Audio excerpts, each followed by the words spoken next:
Mesdames, Messieurs, j'ai l'honneur de procéder cet après-midi en ma qualité de ministre de la Justice et de la Sécurité publique à l'installation des 9 membres du Conseil électoral provisoire dont la mission est de réaliser des élections en vue de l'aboutissement du processus électoral conformément à l'accord politique du 5 février dernier.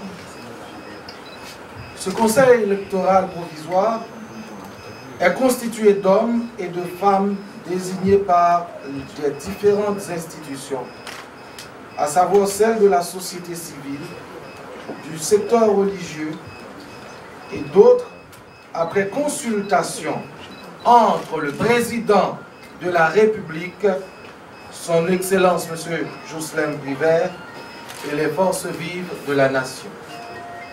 Ces hommes et ces femmes, animés par leur engagement civique et patriotique, ont pour devoir de remplir leurs tâches dans la sérénité et l'impartialité.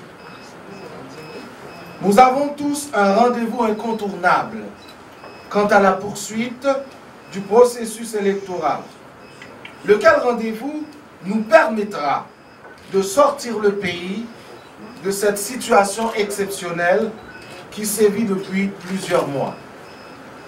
Ce processus nous permettra donc de doter le pays d'un président démocratiquement élu et de compléter les élections locales, législatives, afin de retourner et d'intégrer la normalité constitutionnelle dans la perspective du renforcement des institutions républicaines. Nous voici donc au lendemain de la commémoration du 29e anniversaire de la Constitution, investis d'une grande mission, celle de poursuivre des élections suspendues pour les raisons que nous connaissons. Excusez-moi, monsieur le directeur exécutif du Conseil électoral. Accepter de telles fonctions dans ce contexte post-turbulence est à la fois un acte de foi et de courage. Un acte de foi car il revient à nous, haïtiennes et haïtiens, et à nous seuls, d'y croire pour accomplir cette mission visant le renouvellement du paysage politique. Un acte de courage car terminer un ouvrage dont nous ne sommes ni les concepteurs, ni les initiateurs et d'une grande pesanteur.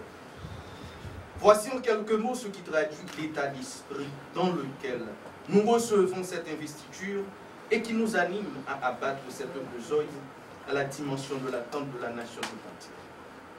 Nous profitons donc de cette cérémonie pour solliciter en toute humilité de tous nos prédécesseurs le partage de leurs expériences. Nous avons la conviction que tout résultat dans une telle entreprise est tributaire d'une bonne disposition à apprendre du passé, à apprendre de l'histoire. D'autant qu'il n'existe aucun institut d'enseignement de charge électorale. Nous avons certes pris ce matin devant les honorables magistrats de la Cour de cassation l'engagement solennel d'accomplir notre mission dans le strict respect des dispositions constitutionnelles et de celles du décret électoral. Mais nous n'ignorons pas que notre chance de succès dépend aussi d'autres acteurs et d'autres facteurs.